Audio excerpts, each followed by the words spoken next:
GeopByte. Welcome to GeopByte. So the next part in plant kingdom after algae, we'll see bryophytes.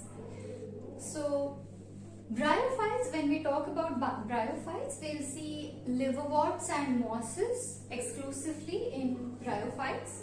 Like we have seen chlorophyceae, phycophyceae, rhodophyceae in algae. We have liverworts and mosses in case of bryophytes. Now first we'll see what are the characteristic features of bryophytes. The first one being the habitat. So bryophytes grow in hilly areas where it is very moist and a shady place. And these bryophytes are called as amphibians of plant kingdom. So why are they called amphibians of plant kingdom? Amphibian is the one which lives in both land and water. In this case, though bryophytes are able to grow on the terrestrial soil, the reproduction part requires water. So that's the reason they are called as amphibians of plant kingdom. Now, same like algae, even bryophytes are thalloid. That is, they do not have differentiated organs like stem, leaves, and they do not have true roots, no vascular tissues. So they are called thalloid. But if you can see, when compared to algae, they are much more differentiated. So I have written they are differentiated than algae.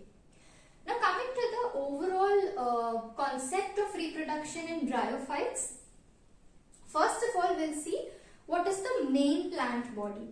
In this case, the main plant body is called as gametophyte. Why is it called gametophyte? Because it is producing gametes. So gametes are the cells which help in reproduction. So gametophyte producing gametes. So the main plant body is gametophyte. This gametophyte is haploid. So what is the meaning of haploid? Every organism has a particular number of chromosomes.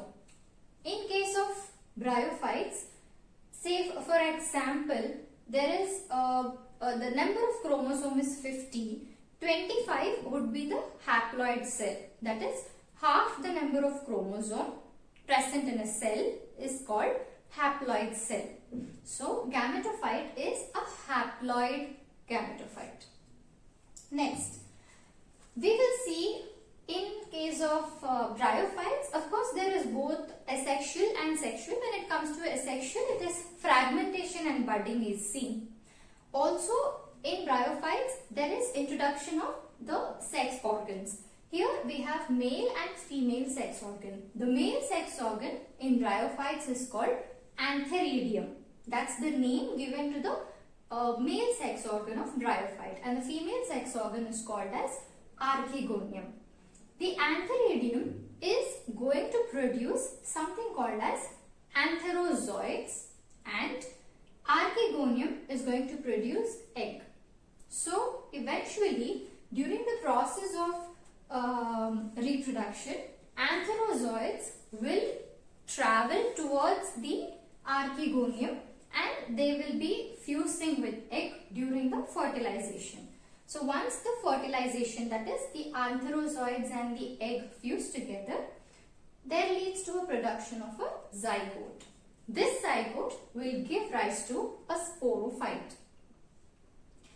After the sporophyte is formed, there is a reductive cell division happening, that is meiosis. We will further study what is meiosis in detail in future chapters, but for now understand that meiosis is a reductive cell division, after which there are spores being produced. So ultimately, reproduction aim is to produce spores. Now these spores, once they germinate, they give rise to the parent gametophyte. So this is the cycle how it goes in the sexual reproduction of bryophytes. Why do we even have to study them? Because each and every organism has its particular set of uses for the society. In case of bryophytes, there is a species called sphagnum, which is a moss. So moss is a bryophyte. So this moss, the peat of this moss plant is used as fuel. So it's very important. Also, sphagnum is something which has a very high water holding capacity. Therefore, it is used in the transshipment of live organisms. Also, bryophytes help in decomposition of rocks. Now, rocks have many minerals hidden in them. Once the decomposition happens by the bryophytes, minerals are exposed out and there lays a very habitable land for higher plants. They grow much better in the decomposed rocks.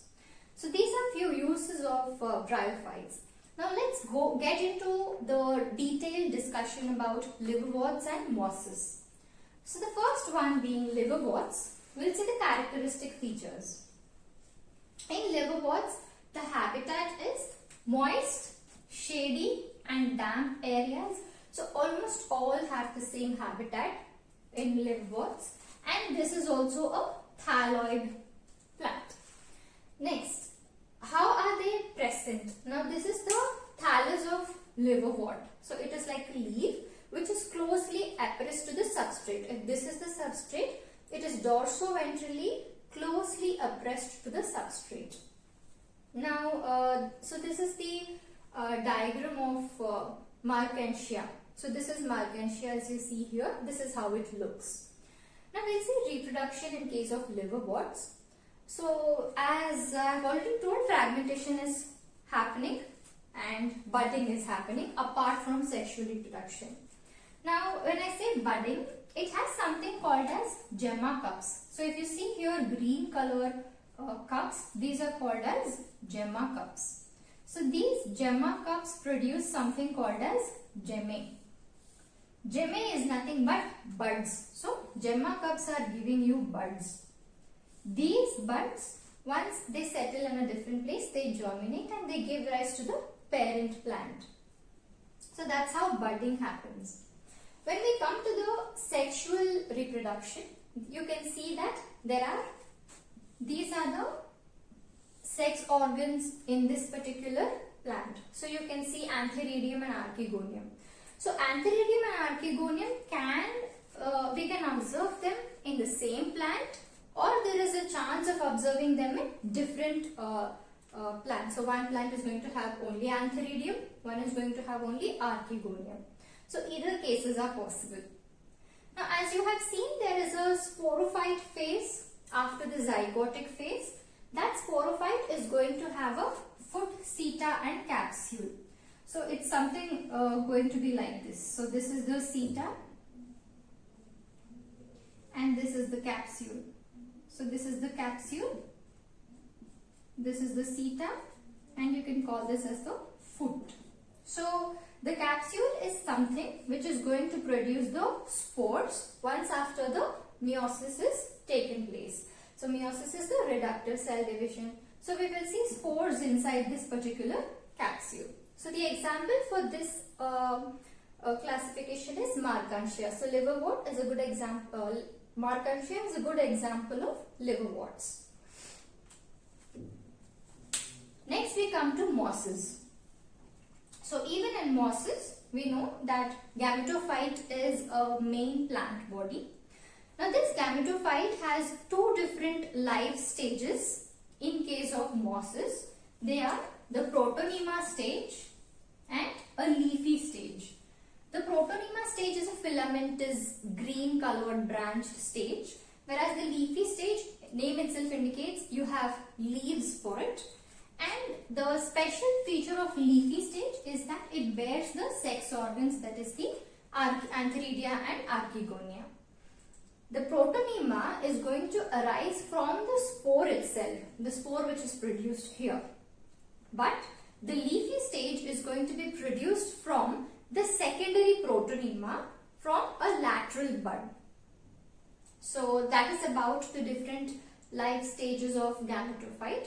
And next is the reproduction, fragmentation and budding. And for sexual reproduction, there are antheridia and archegonia. So this antheridia and archegonia you can see in the axial positions of the axial branches of the leafy gametophyte. So once they fuse, they produce zygote, which again produces sporophyte and then spores. So the capsule of the sporophyte is going to give you the spores. So Funaria is a very good example of Mosis. So this was all about bryophytes. So next we will deal with pteridophytes. Thank you for watching. Please do like, share, comment and subscribe to GeopByte. GeopByte.